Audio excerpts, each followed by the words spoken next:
सतगुरु महाराज की जय।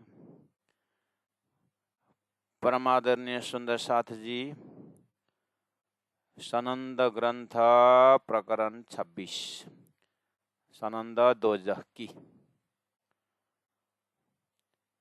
नेक कहो दोजख की ए जलसी ज्यों कुफरान। ये जो शब्द रसूल के अंदर दिल में आना। रसूल साहब मोहम्मद साहब ने दोजख के विषय में जो बातूनी भेद बताया है और जिन जिन आत्माओं को भविष्य में महाप्रलय तक जिन जिन आत्माओं को ये बात पता चलता जाएगा कि ओहो इमाम मेहदी आए थे, घर में ही आए और हमने नहीं पहचाना करके बहुत पश्चाताप के अग्नि में जलेंगे करके प्राणनाथ जी महाप्रभु की भविष्यवाणी दूरदर्शिता दिखाई दे रही। ये जो शब्द रसूल के अंदर दिल में आन, जिन जिन को अंदर दिल में चुपता जाएगा मोहम्मद साहब का भविष्यवाणी, उसको देख करके अपने हृदय को ही हृदय में ही नरक के अग्नि में जलेंगे। ये जल से ज्यों कुफरान, इनके जो अभी का जो कुफरान है ना, कुफरपना, प्राणनाथ जी की बात समझाने पर न समझने वाले, अभी इनका बहुत मतलब ये शरीर अभी का ही शरीर थोड़ी अंतिम है। जन्म मरण चक्कर में करते रहेंगे तो एक दिन इन लोगों का भविष्य में पश्चाताप की अग्नि में जलते समय, उस समय मोहम्मद साहब का 10वीं 11वीं 12वीं सदी का जो समय है उसको अपहेला न करना, प्राणनाथ जी की उपस्थिति को इग्नोर करना, इल्म लुदनी ज्ञान को ध्यान नहीं देना, ये सब रिजल्ट ऐसा हो जाएगा कि ये जरूर जलेंगे। क्योंकि भविष्य वक्ताओं ने ऐसा कहा है कि या स्वयं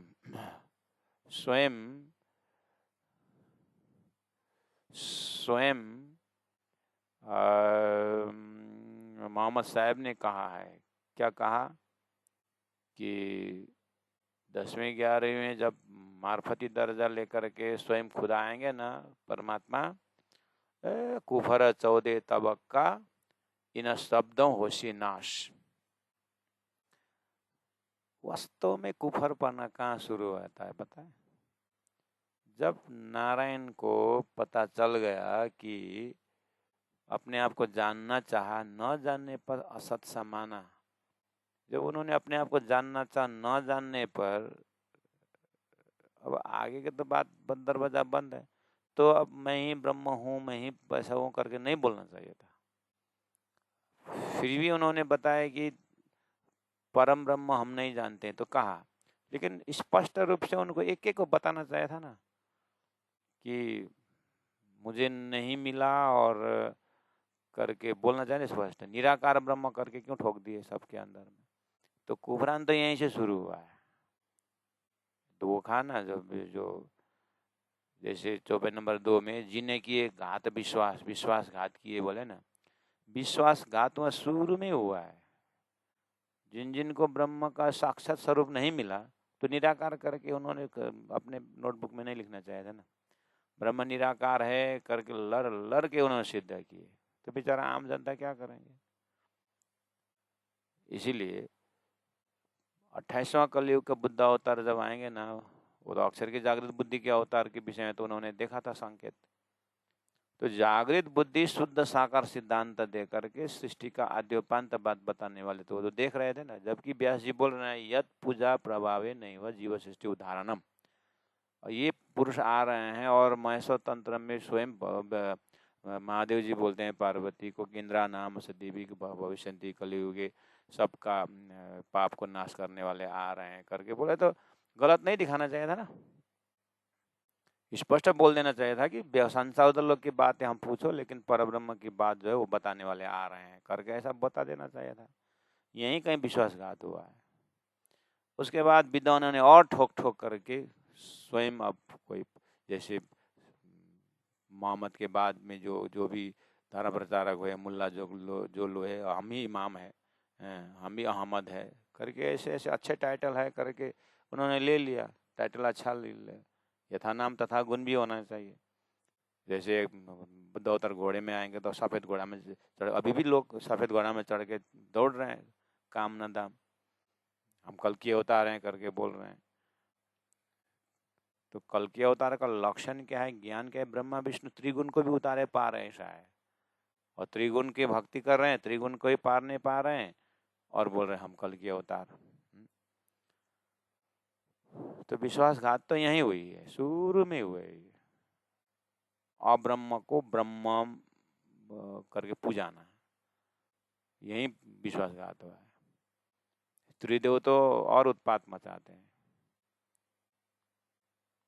गरीब विष्णु गरीब महादेव का पूजा करते हैं, महादेव विष्णु की पूजा करते हैं, एक आपस में एक शालिग्राम पूजा करते, एक शिवलिंग पूजा करते, एक वहां जाकर के मंदिर स्थापना करते, तो घुमाते रहते हैं। और शास्त्र तो गोरख धंधा बना दिए। इसीलिए कुफर 14 तबक का मतलब क्या है कि ऐसी बुद्धि, कुफर बुद्धि कि अब्रह्म को ब्रह्म पकड़ा बना दिया, झूठे क्षर पुरुष को यही उत्तम पुरुष है करके अर्थ कर दिए, यही कहीं यही गजब का कुफरान है।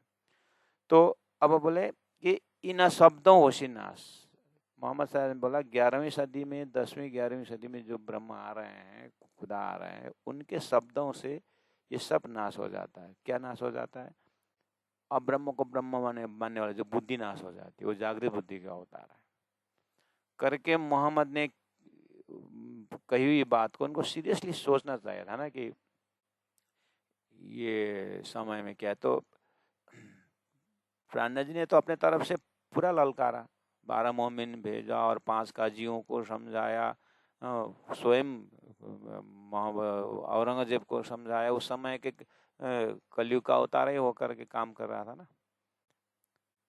तो प्राणा जी ने तो अपनी तरफ से कमी नहीं रखी, उल्टा कोर्रा लगाया। तो वितक साहब में क्या बोलते हैं प्राणा जी कि अब इनको लात का भूत जो है बात से नहीं मानने वाले हैं।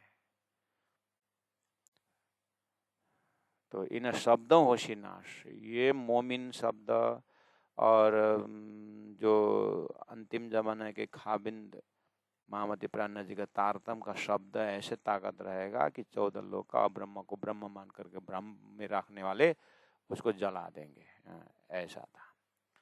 पर कहा कहूँ तीन अगुओं, अब सब काम बिगाड़ने वाले अगुआ वाले। यदिदा चरति श्रेष्ठ तत्तदेवे तरो जनः, गीता कहती है। ये अगुआओं ने जो है काम बिगाड़ा है, जिन्हें किए घात विश्वास, इन्होंने बहुत बड़ी विश्वासघात की है। कैसे, अब्रह्म को ब्रह्म मान करके पकड़ा दिए, अधाम को धाम बना दिया, वैकुंठ को ऊंचा ऐसा बना, स्वर्ग इतना सबके मुख मुख में स्वर्ग है। फिर बोल रहे हैं तेतम भुक्त्वा स्वर्गलोकम विशालम क्षीणे पुण्य मर्तलोकम विसंति कहा है, उसको पूरा स्पष्ट नहीं देते। जैसे कर्मकांड में सीधा बताया है कि ये जन्म मरण का चक्र है, लेकिन बताते नहीं, सबको उसी में धक्का में दे रहे हैं। कोई एकाध कोई प्रश्न पूछे तो जवाब मिलता है, नहीं तो कहाँ वो खुलस तक है, उन लोगों का दाना पानी रुक जाती है। कर्मकांड में कितना सुंदर कर्म का जाल, गहनो कर्म न गति, क्यों बोलना पड़ा, यही कहीं धोखेदार है। इसीलिए तारतम द्वारा कुफर सारा काड़सी का अर्थ होता है सारा 14 को कुफर हटा देंगे।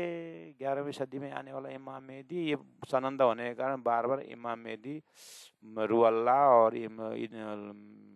नीलम बोलना पड़ता है, नहीं तो कलश ग्रंथ के हिसाब से देखा जाए तो वेद की जाली, बैरट का जाली, वहां पर प्राण ने क्या बोला है, तारतम के हथियार से, तारतम के तरवार से, बुद्ध कल के अवतार से, परम धाम के अक्षराधीश जाहिर होने के विषय, ये टर्मिनोलॉजी हम पहले कलश ग्रंथ में सुन के आए हैं। सनंद ग्रंथ होने के कारण और दिल्ली में जाकर के उन 5 काजियों को समझाने के क्रम में प्राण जी ने जो आवेश द्वारा जो चौपाई उतरी है उसको लक्ष्य रख करके अर्थ करना होता है। शब्दावली थोड़ा जो कुरान का शब्दों से समझाया जा रहा है। इसलिए कुफर सारा काड़सी एक पलक में धोए। जैसे प्रकाश ग्रंथ में सदगुरु महाराज के गुणगान गाते समय प्राण जी बोलते हैं कि एक पलक जैसे एक पलकते गंगा निकसी हो गई 34 पानी, उन्मेष निमेष हम ब्रह्मांड प्रलय, आँख के पल के झपक में ब्रह्म अक्षर ब्रह्म द्वारा संसार बनती है, संसार बनता है, ये सारे है कि नहीं। ऐसे ही सदगुरु महाराज के पास तारतम्य ज्ञान है, साक्षात ज्ञान है, शाश्वत ज्ञान है, परमधाम का ज्ञान है। और 4.5 परमधाम के अष्टप्रहर लीला के 4.5 में एक पल में ये संसार बना हुआ है। तो महाकारण से देखा जाए तो वहां का ज्ञान दिया तो एक पलक में धोए। संसार का जो अब्रह्म को ब्रह्म मान करके जो भ्रमित है उनको 1 सेकंड में, जैसे 1 सेकंड भी ज्यादा होता है। तो प्राण जी ने पहले ही समझा है कि कुरान में इस लक्षण दिया हुआ है, बैठी गर्मी ना टली हिलता था उज्जु जल। मोहम्मद ने कितने समय में खुदा का दर्शन पाया? 90,000 अरब सुने। तो बोलते हैं बैठी गर्मी ना टली हिलता था उज्जु जल। उठ करके नमाज करने के लिए हाथ धोने गए थे, तब तक में बैठा हुए जगह में गर्मी नहीं टली सी, वहां पर हाथ धोए हुआ पानी हिल रहा था। उतने समय में उन्होंने दर्शन पाया और 90,000 अरब सुना करके कहाँ के क्या पॉइंट दर्शा रहे हैं। जबकि यहाँ से खुदा को दर्शन करके बात करने में इतना समय यहाँ का होता है, तो खुदा से, परमात्मा से, अक्षर से सृष्टि बनने में कितना टाइम लगा होगा, उतना समय में भी वो ज्ञान परमधाम का महाकारण देने के बाद संसार को पाप टलने में कितना समय लगता है। मतलब जो नहीं है उसको है, यानी स्वप्न से जागने के बाद, स्वप्न का जो लड़ाई झगड़ा भी हो, वहां से एकदम खूना खून हो, पाप कर्म किया हो, जो भी है, जगने के बाद कितना समय लगेगा? पाप लगेगा क्या? सपना में किया हुआ जो पिटाई, पुलिस का सांकड़े जो भी है, जागरण में आता है क्या? नहीं आता। ऐसे ही परात्मा कंसेप्ट से, परमधाम कंसेप्ट से, ड्रीम कंसेप्ट से, तारतम वाणी द्वारा 1 सेकंड में सारा पाप धोने का लक्षण ब्रह्मात्माओं का आगमन और इमाम मेहदी ज़ाहिर होने के बाद मोहम्मद ने कही। और उनका ज्ञान ऐसा रहेगा, वेद व्यास जी बोल रहे हैं, यत पूजा प्रभावे नैव जीव सृष्टि उदाहरणम करके 28वां कलयुग में या 10वीं 11वीं 12वीं सदी में परमधाम जाहिर हो करके 1 सेकंड में सारा पाप भस्म कर देंगे, ऐसा स्वरूप आने वाला है करके बताया। और 11वीं सदी में प्राण जी आए, मोहम्मद के बात लेकर के, भविष्यवाणी लेकर के, सनंद सिर में लेकर के गायन किए और उनका कान तक पहुंचाने की कोशिश की, लेकिन दिल के अंधे, बाहर के अंधे, अंदर का कान भी फूटे। ऐसे लोगों के पास ये चीज अंदर जमा नहीं। तो प्राण जी बोल रहे हैं दोजख इनके लिए लिखा हुआ है कुरान में, दूर जाने की जरूरत नहीं, तुम लोग दोजख भोगोगे। हाँ, नरक को प्रत्यक्ष परोक्ष में डालो मत, तुम्हारे लिए नरक बना हुआ है। बाकी तो अब जिनको संदेश नहीं मिला, जो जिनको संदेश ही नहीं मिला, बेचारा अज्ञानी है, वो तो धीरे धीरे उनको तो समय आएगा। लेकिन तुमको सब कुछ जान करके, मेरे चिट्ठी को छुपाया, चिट्ठी को फाड़ा तुम लोगों ने, और औरंगजेब तक पहुंचाए नहीं। औरंगजेब आशा चुमा, फिर भी उन्होंने 5 काजी को बात सुन करके अपने सेल्फ डिसीजन नहीं लिया औरंगजेब। इसलिए ये दोजख भोगने वाला है। नहीं तो मोहम्मद ने कहा है प्रमाण, कल की अवतार आए हैं। नहीं तो मोहम्मद ने कहे प्रमाण, 11वीं सदी 12वीं सदी में इमाम मेहदी आए हैं। इस तरह से सनातन ग्रंथ अप्रोच कर रहा है। और हमारे प्रणामी समाज के बड़े बड़े विद्वान को सनंद ग्रंथ देख कुरान बोल करके, उर्दू तो पीछे से पढ़ना पड़ता है, इतना अपहलाने से बानी पड़ते हैं प्राण जी को न पहचानने के कारण, अर्थात विषय वस्तु को नहीं पहचानेगा। प्राण जी यहाँ क्या समझा रहे हैं? हिंदुओं को समझा रहे हैं बुद्ध कल की आ गए हैं, परमधाम जाहिर हो गया है, तुम सचेत हो जाओ, तारतम्य के आश्रय में आ जाओ, तुम्हारा कुरान का भविष्यवाणी सनंद ग्रंथ में आ गया है, तुम्हारा सारी बात जो यहाँ आ गई है कुलजम स्वरूप, तुम इसमें आकर के इमाम को पहचानो, या तो मुझे पहचानो। प्राण जी का कहना ये है। अब वो तो क्या पहचाने कि हमारे ही सुंदर साथ नहीं पहचान रहे प्राण जी को। सुंदर साथ तो पहचानते, फिर भी प्रचारक नहीं पहचानते प्राण जी को, ऐसे समझ आए। कुफर सारा काड़सी एक पलक में धोए। किसकी बात? मोहम्मद ने 11वीं सदी में आने वाले स्वरूप का ऐसा ज्ञान रहेगा, ऐसी शक्ति रहेगी, उस समय में सचेत रहना, उस समय होश में रहना, और मेरे कहे प्रमाण चलोगे तो उस समय में एक नमाज का 1000 गुना फल देगा, नहीं तो 1000 गुना दोजक देगा बोला था। वो दोजक टपिक लिया प्राण जी ने कि बोले थे ना 1000 गुना दोजक, अब तुम लोग भोगोगे, ये वाली बात है। भागवत का वो 84 कुंड, वो 28 तो सुनने में आया, राय सुन न शक्या प्राण जी, वो तो परोक्ष है, अभी प्रत्यक्ष जलोगे। तो कुफर सारा काड़सी एक पलक में धोए, खारे जल पछाड़सी। जन्म मरण का जो खारा जल है, जन्म मृत्यु का जो जल है, वो हटा देंगे। कौन? वो 11वीं सदी में आने वाला स्वरूप। खारे जल पछाड़े, हाँ, जन्म मरण के चक्कर से मुक्ति कर देंगे एक ही सेंटेंस में, हद पार बेहद बेहद पार अक्षर करके एक ही चौपाई में वो जीव अपने साकार निराकार पहचान करके सुरता में हो तो परात्म में उठ करके एक ही पलक में उठक नए जमुना जी हो जाएंगे। ऐसी ताकत वाले आ रहे हैं, ब्रह्मा विष्णु महेश को भी पार लगाने वाले आ रहे हैं। उनकी बात कर रहे हैं, खारे जल पछाड़सी ऐसा। और जो 3 नंबर चौपाई का जो फोर्थ लिटी जो है उसमें विद्वानों का अलग अलग मत है। मैं दोनों मत बता देता हूँ, आप अपने हिसाब से लेना, अपने भाव से जो पकड़ता है होगा। बोले खारे जल पकड़सी या को धूप जो देशी दोए, वो लिटी को चौथी लिटी जो है प्रसंग ऊपर जो है कुफर 14 तबक का इन शब्दों ओसीनाश प्राण जी का शब्द तारतम्य ज्ञान से नाश हो जाएगा। लेकिन क्या करे, अगुओं ने इस चीज को विश्वासघात किए। कुफर सारा काड़सी महामती प्राण जी के तारतम्य वाणी से एक पलक में धोए, एक पलक में सबको पाप नाश कर देंगे और जन्म मरण चक्कर छुड़ाएंगे। पर क्या करे, ये आगे वालों को अब ये विश्वासघात करने वालों को अब 2 प्रकार का धूप पश्चाताप, एक अपनी की हुई गलती का पश्चाताप, दूसरों को गलत रास्ता दिखाए बाबत 2 प्रकार के पाप ये लोग भोगेंगे करके, ये एक अर्थ विद्वान इस तरह से लेते हैं। दूसरा अर्थ ये भी लेते हैं कि खारे जल पछाड़सी और या को धूप, या को मतलब ये संसार के पापियों को, और धूप यानी ज्ञान का धूप, गर्मी से तपा करके, और देशी और ज्ञान और प्रेम 2 प्रकार से गाल करके उनको पवित्र करेंगे।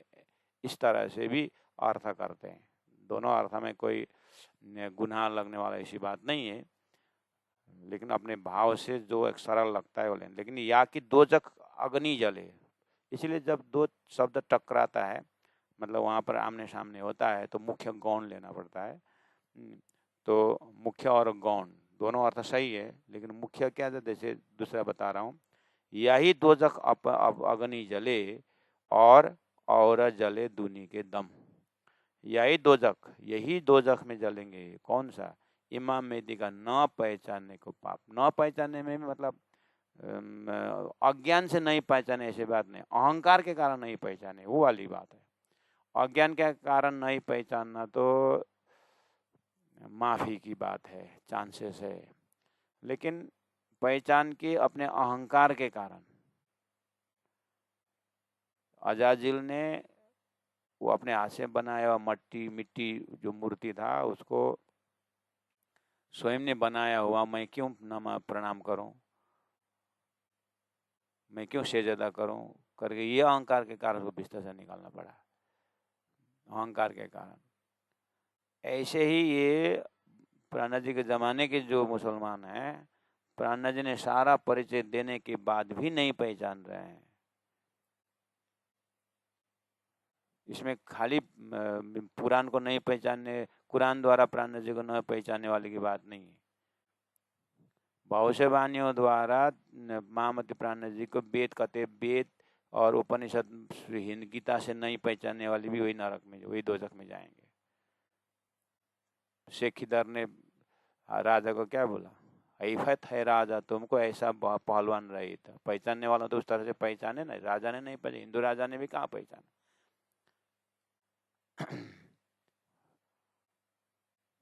तो ऐसे जो परमात्मा आए है ना, और सारी बात बताई, फिर भी वो जानबूझ करके उस समय को अवहेलना न करने वाले दोजख में भोगेंगे।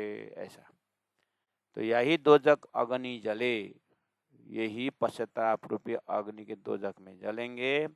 और जले दुनि के दम, और जो दुनिया को दम यानी श्वास यानी जीव को गलत रास्ता दिखाया, इसलिए वो खुद भी जलेंगे और उनका पाप भी अगुआ को भोगना पड़ेगा। इसीलिए प्रज्ञा जी खुद न देवे दुख किन को, परमात्मा का स्वभाव तो किसी को दुख देना नहीं होता है। पर मारत है तकसीर, इनका ये कर्म का जो है ना, छोटा छोटा कर्म इतना ज्यादा हो जाता है, पाप कर्म, और वही एक भाग्य बन जाता है और उसके कारण भी कभी निकल नहीं पाते। इसीलिए सत्संग भी करते रहें, ज्ञान भी लेते रहें, अपने पूर्व कर्म का भी थोड़ा काटते रहें, इसलिए संचित कर्म को हटाते रहें और कृत कर्म होश में करते रहें और प्रारब्ध कर्म भोग करके पूरा करना है। ऐसे करते करते जाने का सिस्टम भी है। नहीं तो तारतम द्वारा सीधा अक्षरातीत के भक्ति करके बाकी प्रेम अग्नि विरह अग्नि में जल करके कर्म को जला सकते हैं। रास्ता तो ये भी बताया दिया था। खुद न देवे दुख किनको पर मारत है तकसीर, तकसीर मतलब भाग्य, तकसीर मतलब कर्म का जो उनका तकदीर जो है ना मारता है। पटक पटक सिरा पिटाई। अब ये रोशी राने राय फकीर प्राण बोल रहे अभी नहीं, बाद में देखना। अभी तो गुरुजी मंगलदास जी कहते हैं भोजन बना के खाने में तो आनंद आता है, बर्तन साफ करते समय सिंपल भाषा में। अभी जैसा मर्जी कर्म करते रहे, बाद में जेल में जा कर के जब पुलिस का डंडा खाएगा तो उसी का और हायर फैकल्टी में अभी जैसा कर्म करते रहो, कर्म के जब यमराज का दंड मिले 27 टन का मुतल खा करके नरक में देखोगे करके, इस तरह से भाषा जाती है। मोहम्मद साहब बोलते हैं इतना दूर मत जाओ, इमाम मेहदी आ रहे हैं, जो नहीं पहचानोगे ना तो वहीं पर तुमको नरक दिखाई देगा, पश्चाताप का अग्नि जलना पड़ेगा करके मोहम्मद डायरेक्ट हॉटलाइन ज्ञान दे रहे हैं। प्राण जो उसको उजागर कर रहे हैं कि तुम सचेत हो जाओ, अभी समय आया है, माफी का दरवाजा खुला है, ये मौका को मत चुकाओ। वृथा का निगम हो रे पामी पदारदार उत्तम मानव खंड भरत श्रेष्ठ कुली श्रीदार सदगुरु महाराज का ज्ञान आ गया है। इस तरह थोड़ा मोहम्मद नजदीक से बोलते हैं और वेद व्यास जी सुखदेव महाराज थोड़ा इनडायरेक्ट बोलते हैं। खुद काजी कजाए का रसूले किया अति शोर, रसूल साहब ने मोहम्मद साहब ने 1000 साल पहले बहुत शोर मचाया। क्या शोर मचाया? 1000 साल बाद काम स्वयं खुदा काजी बन के आएगा, न्यायाधीश बन के आएगा, न्याय करेगा। उस समय में तुमको सफल होना चाहिए, उस न्याय में पास होना चाहिए। कर्म को मत बिगाड़ो, 5 बार नमाज करो, मैं जो रास्ता बता रहा हूँ वो जाओ। और फिर कर्म शरीयत पकड़ा दिया। देखो तुम संसार में शादी भी करोगे तो एक आपस में मन को मत बांधो, खुदा आने तक वेट करो, दिल में दिल मत बांधो। ऐसे ही संसार के संबंध दिखाने के लिए करो, लेकिन 7 जन्म तक हम बंधे रहेंगे ऐसा मत बोलो। प्राण जो जल में न्याय कोरे रहे तो हमारे भी है। गीता भी कहती उद्धरेत आत्मना आत्मनम, अपने उद्धार खुद करो। तो दिया उपदेश, मोहम्मद थोड़ा डायरेक्ट दिया कि थोड़ा होश में रहो और मरोगे तो भी खुदा के नाम पर मरो, परमात्मा के नाम पर। खुदा आएगा और हमको उठाएगा करके कम से कम समाधि बैठ के बैठो, खुदा तो आएगा 11वीं सदी में, कब्र से उठाएगा। कम से उतना तो बोल दिए, क्योंकि वो तो सुनने वाले। प्राण जी बोल रहे हैं कब्र मतलब शरीर रूपी कब्र में मुर्दा जैसा सोया हुआ जीव को उठाने के लिए इमाम अर्थ करके उठाएगा। ये था मोहम्मद का संदेश। तो बोले मोहम्मद को पूछेंगे ऐसा था संदेश, आपने क्यों नहीं बोला? उस समय थोड़ी समझने वाले, बेरुल हैवान थे, वो पशुवत थे। ऐसी मेरी बात थोड़ी हकीकत का मतलब सुनने वाले। तो मैंने अली को थोड़ा बहुत बताया और अली ने अपने लड़का जो हुसैन को बताया, तो थोड़ा बहुत तो आया ना उस दिन तफसीर में। मेरे जमाना ऐसा थोड़ी था आपका जैसा इतना कि समझने वाले। वो तो इंसानियत ही नहीं थी, इसलिए मैंने ठोस ठोस कर नियम लगाया। करके मोहम्मद दुख प्रकट करते हैं प्राणनाथ जी के पास। इतना सरल नहीं था। मैं मक्का से मदीना भागना पड़ा उतना बोलते समय। मेरे से पहले ईसा आए थे, ईसा ने भी भेड़ को पशु प्राणी से प्रेम करो करके प्रेम की बात को तो सूली पर चढ़ाई। तो उनके 400 साल तो बाद में मैं आया, मेरे को भी तो भगा। इतने सब थोड़े आसान था। आहा, तो हमारा प्रैक्टिकल बात लगता है कि गुरुजी मंगलदास जी के जमाने में जो जागने का, जुगलदास महाराज के समय में काठमांडू में वो जगाने का, उस समय में पंचायती सिस्टम में धर्म प्रचार करने का ऐसा थोड़े आसान था अभी जैसा 21वीं शताब्दी। अभी जैसे मोबाइल जैसे मैं आ रहा हूँ रोटी पका कर रखो थोड़ी था। तो जितना इतना समय पुराना समय उतना जटिल है, जागने का कार्य उतने गहराई से हुआ है। अभी जागने कार्य भी सरल और जागने भी हल्का। अभी तो मोबाइल जागनी होता है, फोनिकल जागनी होता है। अब उसमें क्या है। इसलिए मोहम्मद ने अपने ज़माने में उतना, मोहम्मद प्राणनाथ जी या इमाम मेहदी आने के लिए उतना कहना बहुत बड़ी बात है। तो प्राणनाथ जी वही याद दिला रहे हैं, चलो जैसे भी हो, 1000 साल गुजर गया ना, अब तो जागो। 28वां कलयुग हो गया ना, द्वापर आदि अष्टविंशति हो गया ना, अब तो जागो। अब तो अक्षराधि जाहिर हो गए। इसलिए खुद काजी, खुदा काजी कजाए का रसूले की अति शोर। अपरान्ना जी बोल रहे हैं इस तरह शोर मचाने की बात। ये तो अब उनका तो ये यूनिवर्सल ट्रूथ है। मोहम्मद ने 10वीं 12वीं ठोका तो ठोका, आप वो तो मोहर लगा दिया। आप तो वो तो होना ही है। अब वो समय फिसल करके अभी 1400 चला गया। अब ऐसे करते करते समय बीता जाएगा। अब जो कुरान का मार्मिक अर्थ कौन खोलेगा करके दे, प्राण जी महाप्रभु के जमाने में आ गया। अब प्राण जी महाप्रभु तारतम बांध द्वारा खोल रहा है। तो अभी वो जीव जो है ना, अब वो जीव कहाँ कहाँ हो गया है, धोखा देने जीव।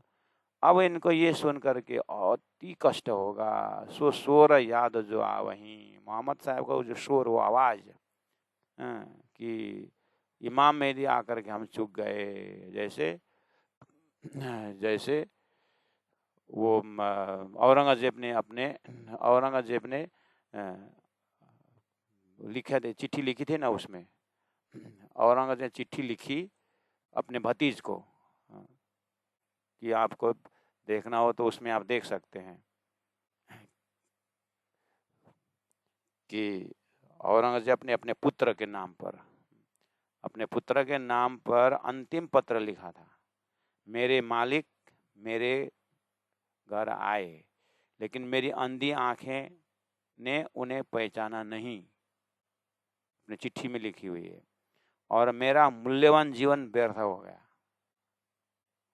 प्राणनाथ जी ने उसी समय में ये बानी उतरी इनको, जो शोर याद जो आवही, हाय हाय झाले बड़े त्यों जोर। ये पश्चाताप का ज्वाला जो अग्नि है ना, उनके अंदर और बढ़ेगा और ये लोग बिना पानी मरेंगे। ऐसे पश्चाताप होगा इनको। ये दोजख है, इससे बड़ा दोजख क्या हो सकता है करके प्राणनाथ जी बोल रहे थे। तुरंत 1-2 साल बाद तो आई गई चिट्ठी औरंगजेब की, लिखा कि मेरे मूल्यवान जीवन व्यर्थ हो गया। इस तरह सर यदुनाथ सरकार का हिस्ट्री ऑफ औरंगजेब का 5वां खंड का पृष्ठ नंबर 210 में आप देखना। दिल्ली के प्राणनाथ मिशन के उस लाइब्रेरी में है, यदुनाथ सरकार का हिस्ट्री ऑफ औरंगजेब 5 वॉल्यूम में। उसमें 5वां वॉल्यूम का 210 नंबर पेज में औरंगजेब की चिट्ठी है उसके पुत्र के ऊपर। यानी जब प्राणनाथ जी पन्ना पहुंचे तो छत्रसाल महाराज जग गए, तलवार लेके आगे आए। तो अफगान खां जैसे को भेजा, तो वहाँ से औरंगजेब से हार गए। बाद में उन्होंने चिट्ठी लिखी कि इमाम 70 साल का इमाम मिल गया है, अब कोई नहीं जीत सकता, तुम वापस आ जाओ। मेरे घर आके गए थे लेकिन मेरे अंधी आंखें नहीं पहचाना करके वो प्रायश्चित करना शुरू कर ही लिया। पश्चाताप तो हो ही गया उनको। तो वही बात प्राणनाथ जी के अपने जमाने में स्पष्ट हुआ। अब ये महाप्रलय तक यही रहेगा। एक ही औरंगजेब ने ऐसे हजारों औरंगजेब महाप्रलय तक आएंगे। प्राणनाथ जी के दूरदर्शिता दिखाई दे रही है।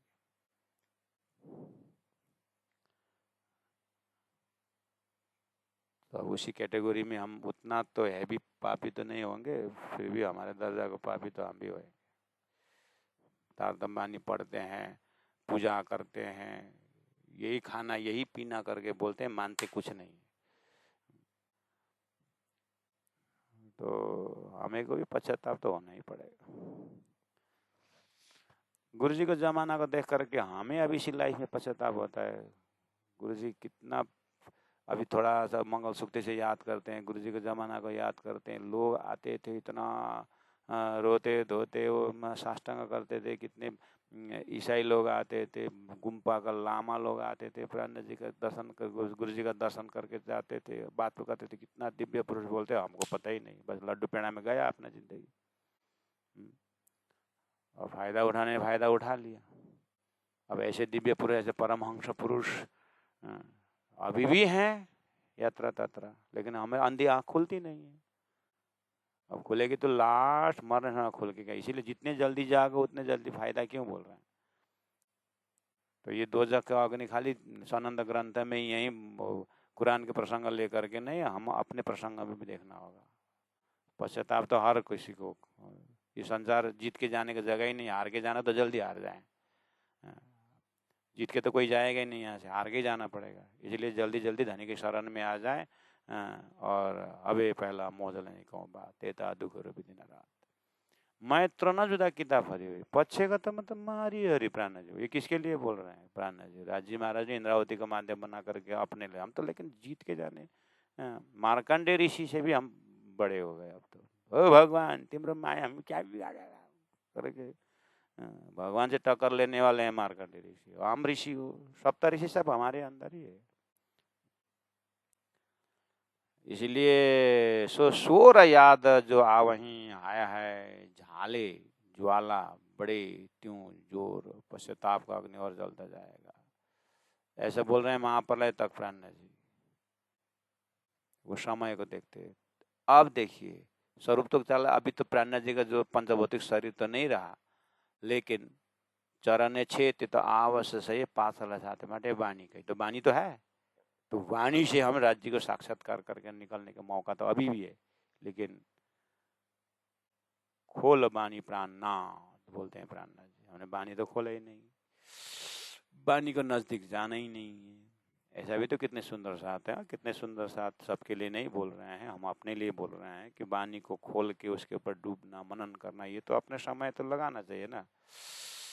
हाँ कर्म, अब किसी का दुकान है, किसी का कुछ फैक्ट्री है, ये है वो है, कर्म में कर्म न कर, कर्म तो करना पड़ता है। किसी का अब कथा चर्चा करने भी, ये भी कर्म ही है। किसी को भागवत से भी करना है, कहीं सेवा कार्य कर रहे हैं, कुछ भी कर रहे हैं, कोई रामायण कर रहे हैं, व्यवस्था को देखेगा। लेकिन अंदर रूहानी प्रार्थना, प्रार्थना तो तारतम्बानी के सूत्र से देखना पड़ेगा।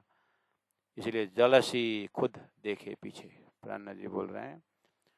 मोहम्मद साहब ने बोला कि 11वीं सदी में खुदा आएगा, और जो उनको पहचान लिया वो तो तरी गया, वो तो बिस्तर में उसको बुकिंग हो ही गया।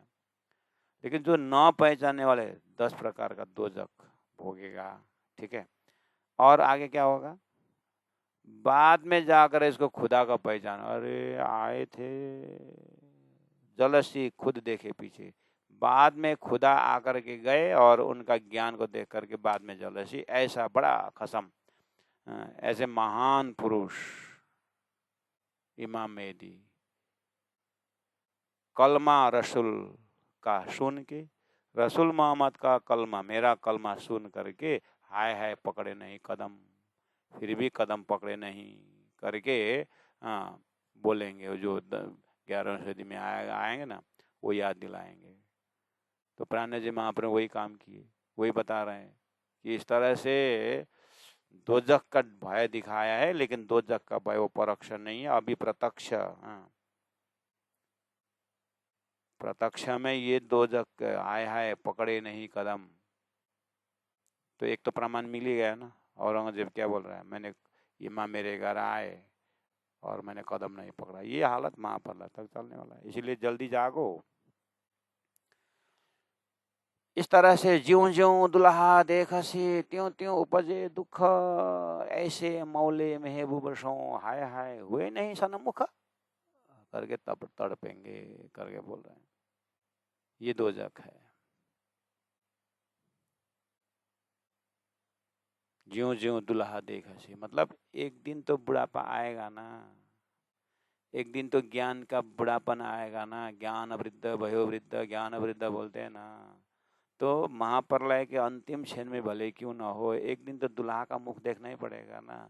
उसमें बहुत कष्ट झेल करके गया हुआ होता है, इसलिए उस समय में दुल्हा का मुख देखते समय इतना शर्मिंदा होंगे कि पहला बीती हुई बात को सुन करके तड़पेंगे, क्योंकि तो सब रिकॉर्ड होगा। वो तो क्या क्या बोला प्राण जी को, क्या क्या गाली दी, क्या क्या किया, वो तो सब रिकॉर्ड होगा। हाँ, उस समय अपना पाप का रिकॉर्ड और इधर परमात्मा का मुस्कुराहट, उस समय भयंकर जलेंगे। ये प्राण जी की दूरदर्शिता है। जब भगवान श्री कृष्ण गीता में विष्णु भगवान का सारा 14 लोग हिसाब किताब बता सकते हैं, तो प्राण जी महाप्रभु अपने वाणी में परमधाम से लेकर के विस्तार में होते हुए नरक का वर्णन नहीं कर सकते, जीव का इतिहास। जब जो बोल रहे हैं ना ईश्वर नाम मूल प्रकृति आदि को आपा बीती, ईश्वर भी पैदा नहीं होता, जीव पैदा नहीं होता। उस समय की बात बताता हूँ बोलने वाले महामती प्राण जी का ज्ञान, तारतम ज्ञान। ये जो 14 लोग में क्या क्या होगा भविष्य में, वो पश्चाताप कैसे होगा, क्या क्या तड़पेंगे, ये नहीं बता सकते क्या। बताने वाले बता दिए, लेकिन हम विश्वास करने वालों का कितना विश्वास है। अगर विश्वास प्रत्यक्ष हुआ तो हमारा एक इंच भी, एक सेकंड घड़ी भी, श्वास भी प्राणनाथ जी के चिंतन के बिना ऐसे ही बर्बाद नहीं हो सकता। श्वास श्वास निज नाम जपो, ऐसे मौले महबूब सो हाय हाय हुए नहीं सनमुख। खुद की सुध दई रसूले, मोहम्मद साहब ने खुदा की शुद्धि खबर दी। मोहम्मद साहब अपने जमाने में देखे तो प्यारे सुंदर साथ जी, थोड़ा सा ब्रॉड माइंड बनाइए ना, थोड़ा सा कम से कम। आप तो राज्य की वाणी को ऑनलाइन क्लास के माध्यम से, यूट्यूब के माध्यम से, कम से कम आप तो सुन रहे हैं, प्राण जी को परिचय पा रहे हैं। तो सुंदर साथ ने यानी विद्वानों ने तारतम वाणी के अंदर कुरानिक शब्दावली ग्रंथ देख करके, कुरान का प्रसंग देख करके कैसे प्राण जी के ऊपर अंगुली खड़ी करते हैं, कैसे प्राण जी को दोषारोपण करते हैं। लेकिन आप तो समझ रहे हैं ना, प्राण जी महाप्रभु ने कुरान शब्द से क्या परिचय दे रहे हैं। तत्कालीन लोगों को लेकर के महाप्रलय तक के लोगों को समझा रहे हैं कि इमाम मेहदी बुद्ध अवतार, कल के अवतार होकर के पर्दा के पीछे आएंगे। बोले तो कहाँ आए, हिंदुओं में आए। और हिंदुओं को बोल रहे हैं तुम्हारे घर में आए, तुम नहीं पहचान रहे हो मैं कौन हूँ। तो छत्रसाल ने महाराज ने कहा कि अगर तुमको कोई अक्षरातीत करके नहीं देखता है तो वो छत्रसाल महाराज क्या बोलते हैं, वो नरकगामी है बोलते हैं। पहचान के तो बोले। देखिए तो यहाँ क्या बोल रहे हैं, खुद की शुद्ध दई रसूले, रसूल ने 1000 साल पहले आकर के खुदा का खबर दिया। वो खुदा कौन है, मैं प्राणनाथ हूँ, मैं वो इमाम मेहदी हूँ, मुझे पहचानो। प्राणनाथ जी का ये कहना है। कहाँ यहाँ पर कुरान का वो मोहम्मद का प्रचार करो, ऐसा थोड़ी बोला है। मोहम्मद ने खुद बोला है कि 1000 साल बाद इमाम मेहदी आएंगे, वो मैं हूँ, पहचानो। प्राण जी कहना ये है। लेकिन क्या बोले, पर आए नहीं यकीन। लेकिन मोहम्मद के शिष्यों ने विश्वास किया ही नहीं, इसलिए स्वयं अब 72 फिर के 73 फिर के हो गए, और तुम जाओगे नरक में, दोजख तुम्हारे लिए लिखा हुआ है। प्राण जी का ये थ्रेटनिंग है। अंग मरोर जीमी परे, हाय हाय जिना रसूल को ना चिन। खुद को शुद्ध दई रसूले, मोहम्मद ने खुदा आने की बात, खुदा का परिचय, खुदा का लक्षण सब दिया।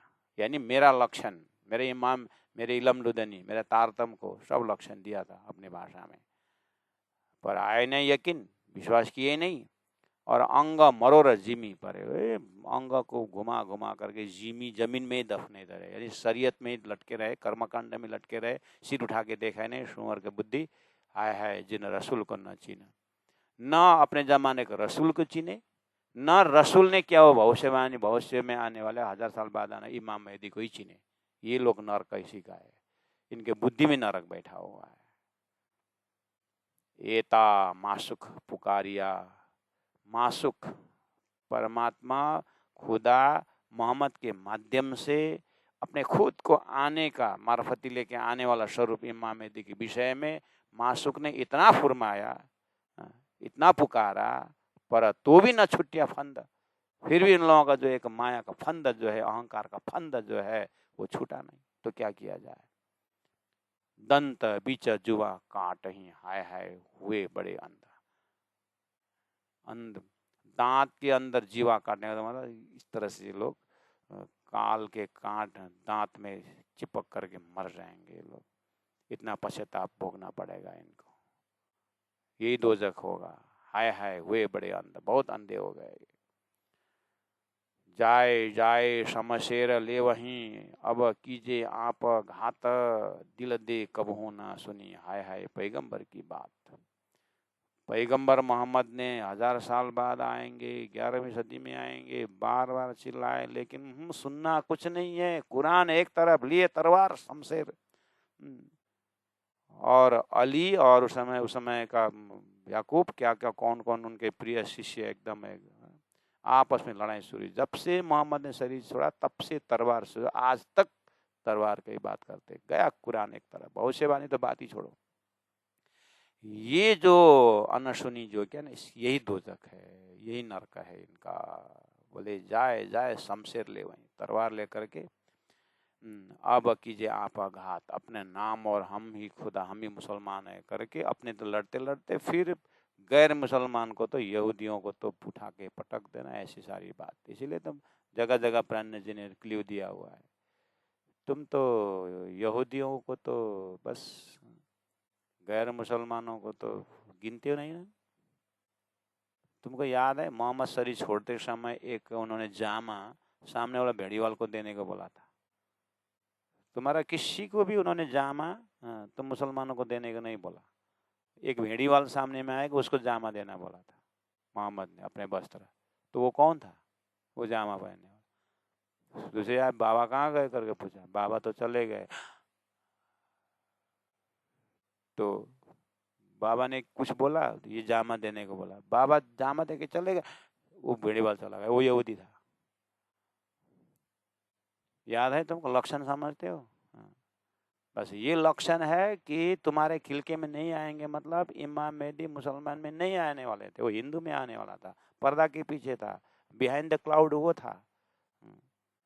इसलिए हम हिंदू में जाहिर हो चुके हैं। ना हिंदू ने पहचाना ना मुसलमान ने पहचाना। मैं अक्सर आती तो प्राणा जी का कहना ये।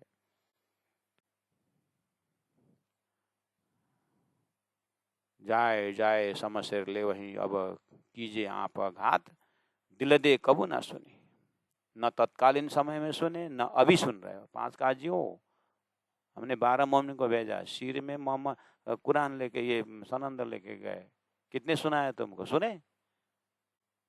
दिल दे कबू ना सुनी। हाय हाय पैगंबर की बात, न मोहम्मद पैगंबर की बात सुनी, न मैं पैगंबर की बात, न अंतिम जमाने खाबंद की बात सुन रहे हो, न 1000 साल पहले वाला को सुने।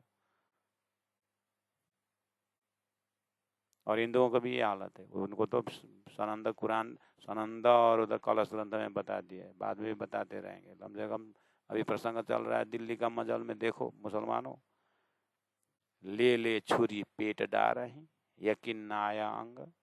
कही बात नबी खुद की, नबी ने खुद की यानी खुदा की बात की, और कोई सुन, हाय हाय लग गया न ताशो रंग। खुदा के उस अमृत स्वरूप और वो जुल्फ़िकार, वो जो हाउजा जो है, ये जो बात मोहम्मद ने फटाफट रखा, उसमें तो किसी को ध्यान ही नहीं है। बस मारो काटो, इसी में तुम्हारा जिंदगी चली गई है। हाय हाय लग गया ना ताशो रंग, उसके साथ तो रंग ही नहीं लगा। न मोहम्मद के जमाने में मुसलमानों को लगा, न अभी प्राणनाथ जी के जमाने में सुंदर साथ मतलब हिंदुओं को लगा, उसके रंग में लगे नहीं। राजाओं का अपनी ही गतिविधि है, और होते होते होते आज सुंदर साथ हमारे प्राणनाथ जी बानी दिए गए और 300 साल हो गया, ना आज ही रंग लग रहा है। परम धाम के उस रंग में आनंदित होकर के रमने वाले कितने सुंदर साथ है, अंगुली में गिनती कर सकते हैं। बहुत सुंदर साथ एकदम प्रचार, 108 पारायण हो रहा है, 1000 पारायण हो रहा है, ये पारायण हो रहा है, इधर ही हो रहा है, उधर ही हो रहा है करके तब बोलते हैं ठीक है, अच्छी बात है, लेकिन रंग में आनंदित होना है तो सुंदर साथ जी वो तो बाहर निकलते हैं ना, उसको तो मिसे मिले ना, कहाँ सो तान बोल दिए प्राण जी ने, उसको तो किसी तान बान नहीं मिलता है, वो तो अंदर गुफा में कहाँ रहता है। हाँ, ऐसे ही अवस्था है।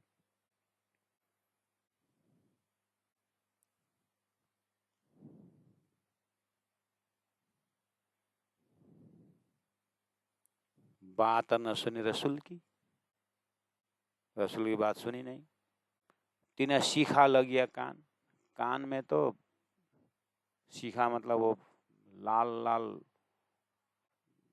रॉड पिघाल कर कान में डाल देने का, ऐसा कर दिया है। ईशा का हक का छोड़ के, राजी का प्रेम छोड़ करके, परमात्मा प्रेम छोड़ के, हाय हाय डूबे जाए ज्ञान, ज्ञान में तो डूबे, और सही ज्ञान डूबता तो ठीक था, ब्रह्म ज्ञान में डूबते तो कर्म कांड के ज्ञान में, ये 14 लोग के ज्ञान में डूब करके मर रहे हैं, ऐसा बोल रहे हैं। बाता सुनाया दूर से, 1000 साल पहले से बात सुना रखे, इतने दूर से समझाते समझाते आए। राणा जी एक जगह बोलते हैं, लोगों से पैसा ले करके मस्जिद बना करके मुनारे में बैठ के मेरी आने की बात सुनाई, ला इलाहा इल्लल्लाह आ रहा है, फिर भी नहीं सुने बोल के प्राणा जी। बात सुनिया दूर से पर लई न जाए के शुद्ध, बात सुनिया दूर से, बात तो सुनी, ला इलाहा इल्लल्लाह मोहम्मद की, प्राणा जी आने की बात तो सुनी ना, तत्कालीन लोगों ने नहीं सुना। एक शेख खिदर सब बैरियर को पार करके आया, एक नूर मोहम्मद जान अपने को कुर्रा लगाते हुए आया, चाबुक लगाते हुए आया है, लेकिन पास में हिंदू राजा भी तो पास में नहीं आए, उस जादू का धूल फेंक देगा करके दूर दूर से देखते रहे। धनी क्या बोल रहे हैं, बाता सुनिया दूर से पर लई न जाए के शुद्ध, सो गुणांग इंद्री जलो, हाय हाय जलो सो बुद्ध। अब वो गुणांग इंद्री में जलेगा, बुद्धि भी जलेगी, कौन से अग्नि में, पश्चाताप की अग्नि जलेगी। पश्चाताप करते हुए, प्रायश्चित करते हुए पता नहीं कब पहुंचेंगे। इस तरह से प्राणा जी सानंद ग्रंथ में दोजख का अर्थ कर रहे हैं तत्कालीन समय के लिए। तो अब वो हमारे, ये तो यूनिवर्सल ट्रूथ वाला है, तो हमें अब सतर्क होना पड़ेगा। है तारतम बानी आ गया है, धामधनी ने परम धाम साक्षात्कार उतारे हैं, अब हमारा दूर से सुनने वाला तो हम भी हैं, दूर से ओ महाराज आइदेऊ न हो, पारण पढ्देऊ न हो, दूर दूर छेउमा गएर पढ्न डर लाग्छ। महाराजको छेउमा जाँदैन, साधु बनाइन्छ, छोराछोरी लगिदिन्छन्, बुढापामा एक्लै हुन्छ भन्छन्।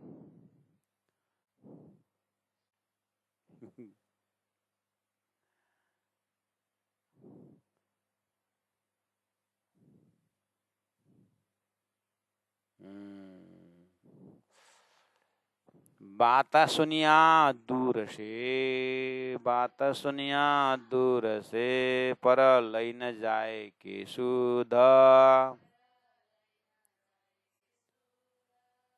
सो गुणांग इंद्री जलो, हाय हाय जलो सो बुद्ध। बोलो श्री प्राणनाथ प्यारे की जय। अब भोजपुरी आएर यहाँनिर